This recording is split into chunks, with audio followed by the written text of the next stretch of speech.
आणि आता बुलेटिनमध्ये एक महत्त्वाची बातमी पाहूया। गुहागर विजापूर महामार्गावरील कुंभारली घाट मृत्यूचा सापळा बनलेला आहे। कोकण आणि पश्चिम महाराष्ट्र यांना जोडणाऱ्या घाटात रस्त्याची दुरावस्था झाली आहे। घाटातील अनेक मोठ्या वळणावर 1.5 फुटांचे खड्डे पडल्याचं दृश्य आहे। त्यामुळे आता वाहन चालकांना जीव मुठीत घेऊन प्रवास करावा लागतोय। या परिस्थितीचा आढावा घेतला आमचे प्रतिनिधी निसार शेख यांनी। पाहूयात। रस्ता आपल्या कुंभारली घाटातला सगळा बाद आहे। कॉर्नर आणि कॉर्नर सगळी बाद झाली। गाडी चालवताना आम्हाला नामुष्की येते। सगळं जीवावर बेतून चालवायला लागते गाडी। सगळ्या रस्त्यानं खड्डे आहेत।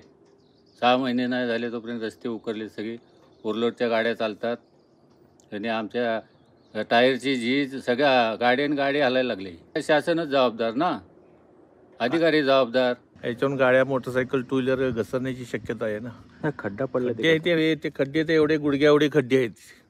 गुडघ्या एवढ्या खड्ड्यातून ज्या वेळेला ट्रक फुडून आलेला असतो तिथून गाडी मागे सरकली तर ती गाडी अंगावर जाण्याची शक्यता आहे ना।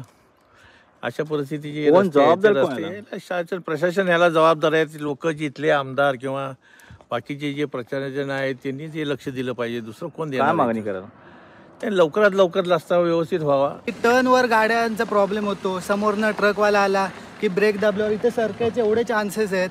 परत गाड्यांची वाट लागते, त्यामुळे प्रचंड हाल होत आहेत नागरिकांचे। मागणी माझी अशी आहे की लवकरात लवकर जे इकडचे आमदार आहेत त्यांनी लवकर ॲक्शन घेऊन इकडचा रस्ता ताबडतोब दुरुस्त करावा।